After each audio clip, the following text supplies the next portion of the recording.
Opposite, adjacent, and hypotenuse. If I give you a reference angle, such as this, angle C, you should be able to label the other sides of the triangle. This would be opposite because it's opposite of the angle that you referenced.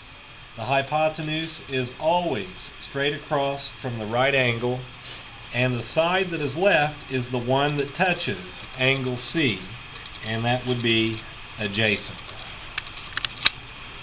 If your reference angle is angle A, the side opposite of that is opposite. The hypotenuse is always straight across from the right angle, and the side that is left is the side that is adjacent to angle A. That is, it touches angle A. Therefore, it is adjacent. If you have a right triangle with sides 4, 12, and 14, and you want to find tangent of angle C. Tangent of angle C. So mark off that angle. And tangent is opposite over adjacent. And in the triangle, according to angle C, opposite is 4 and adjacent is 12. 4 is opposite, 12 is adjacent. So you will have 4 over 12, which can reduce to 1 over 3. You have a right triangle with sides 6, 5, and 9. You're looking for sine of angle A. So mark angle A, and remember that sine is opposite over hypotenuse. So in the triangle, opposite would be 5, and hypotenuse is going to be 9. So your sine of angle A will be 5 over 9, and that cannot be reduced. You have a right triangle with sides 12, 16, and 26. We are looking for cosine of angle C. There's angle C. Cosine is adjacent over hypotenuse. In the triangle, adjacent would be 16, and hypotenuse is 26. So 16 over 26 is the fraction, and if you reduce that, you come up with 8 over 13. Log base 3 of x equals 3. That's the same thing as saying 3, which is this 3, to the third power, which comes from this, equals x. So you simply evaluate 3 to the third power, which would be 27. Log base 4 of 64 equals y. That means 4 from this to the y power equals 64. So 4 to some power equals 64. The way that you do this is the following. You can do log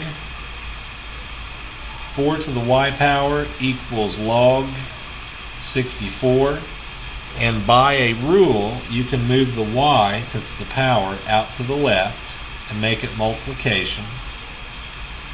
And then to solve for y, you type in log 64 into your calculator and divide it by log 4.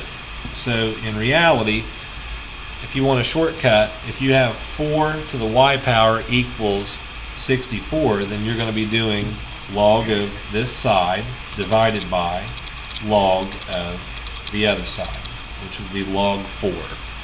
And if you put that in your calculator, you'll come back with an answer of y equals 3. Log base b of 625 equals 4. That's the same thing as saying b to the fourth power equals 625.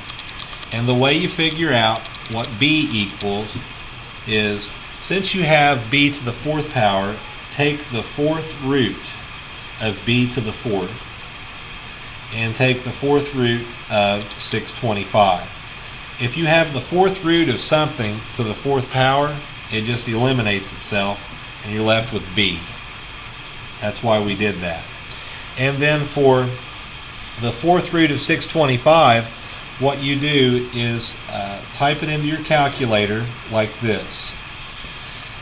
type it as 625, and then hit the caret symbol, parenthesis, 1 divided by 4, right hand parenthesis, and you will come back with an answer of 5.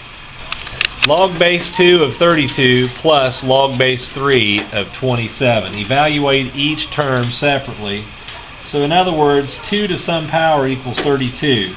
That will be 5. Of course, you can find that from doing log of 32 over log of 2. And then for log base 3 of 27, that's going to come out to be a 3. That comes from log 27 over log 3. So 5 plus 3 gives me an answer of 8. The quantity squared of log base 5 of 125 minus log base 6 of 216.